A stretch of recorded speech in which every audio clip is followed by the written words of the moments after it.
Assalamualaikum warahmatullahi wabarakatuh. Perkenalkan, nama saya Andika Triputra Pamungkas dari Prodi Teknik Mesin angkatan 2018 dari Universitas Nusa Putra.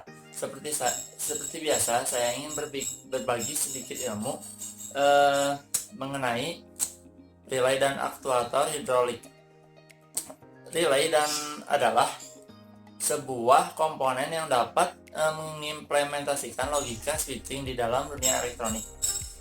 Di dalam dunia elektronik, sebelum tahun 70-an, relay merupakan otak dari rangkaian pengendali. Setelah itu muncul PLC yang mulai menggantikan posisi relay.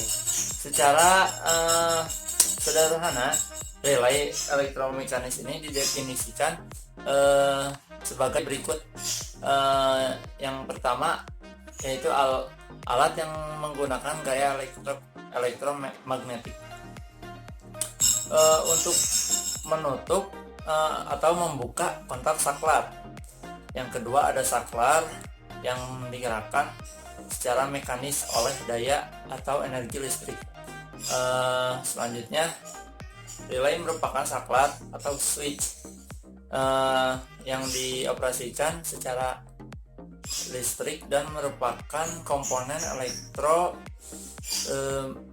elektromekanikal yang terdiri dari dua bagian utama, yakni elektromagnet atau coil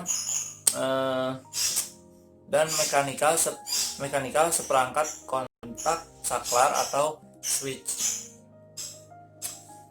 Lalu prinsip kerja dari relay. Relay terdiri dari dua, yaitu normally close atau biasa disebut NC, yaitu kondisi awal sebelum diaktifkan akan selalu berada di posisi close atau tertutup. Yang kedua ada normally open atau biasa disebut NO, yaitu kondisi awal sebelum diaktifkan akan selalu berada di posisi open atau terbuka. Jadi sebuah besi iron core yang dililit sebuah kumparan coil yang berfungsi untuk mengendalikan besi tersebut. Apabila kumparan coil diberikan arus listrik, maka akan timbul gaya elektromagnet yang menarik tentunya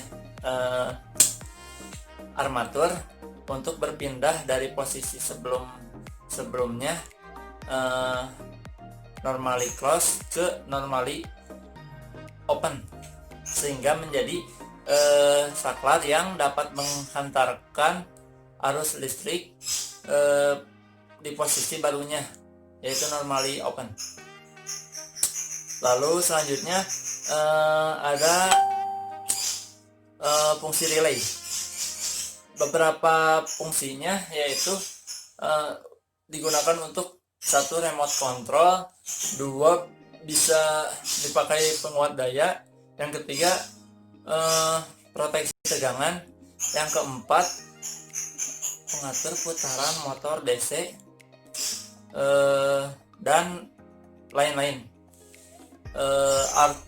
Arti pole dan throw pada relay, yaitu pole yang dimana banyaknya kontak yang dimiliki oleh sebuah relay, sedangkan throw banyaknya kondisi yang dimiliki oleh sebuah kontak. Selanjutnya, yang kedua itu penjelasan dari aktuator hidrolik. Prinsip kerja pada aktuator sistem hidrolik ini yaitu gaya yang diberikan pada satu titik akan dipindahkan ke titik yang lain menggunakan cairan atau oli yang dimampatkan. Cairan yang digunakan ini biasanya berupa fluida cair atau oli. Jadi ilustrasinya ada dua piston dan pipa yang berisi cairan di dalam satu silinder gas terdiri dari dua piston yang diisikan dengan minyak dan terhubung satu sama lain dengan pipa yang diisi minyak.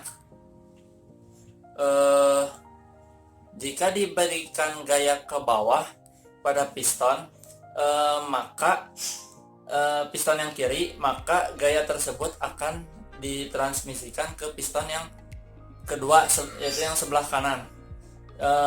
Prinsip kerjanya, bila yang kiri ditekan, maka yang sebelah kanannya akan naik menerima tekanan melalui minyak dalam pipa.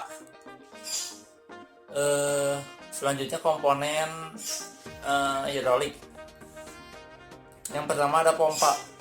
Komponen ini yang digunakan untuk mengubah tenaga mekanik ke tenaga hidrolik. Yang kedua ada pipa dan selang. Komponen yang digunakan untuk mentransmisikan atau meneruskan tenaga hidrolik. Selanjutnya katup. Katup ini adalah komponen yang berfungsi untuk mengatur tenaga hidrolik. Selanjutnya ada silinder hidrolik dan motor hidrolik. Komponen yang berfungsi untuk mengubah tenaga hidrolik ke tenaga mekanik. Lalu ada komponen tambahan, yaitu tangki berfungsi sebagai penyimpanan cairan hidrolik. Dan selanjutnya pendingin dan pemanas untuk menjaga suhu oli supaya sesuai pada temperatur kerja yang dibutuhkan.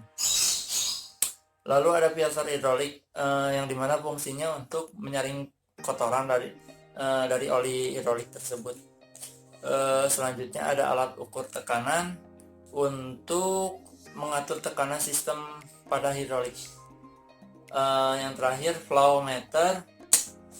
Flow meter ini untuk mengukur laju aliran fluida pada hidrolik. Sekian dari saya, mohon maaf bila ada kekurangan. Wassalamualaikum warahmatullahi wabarakatuh.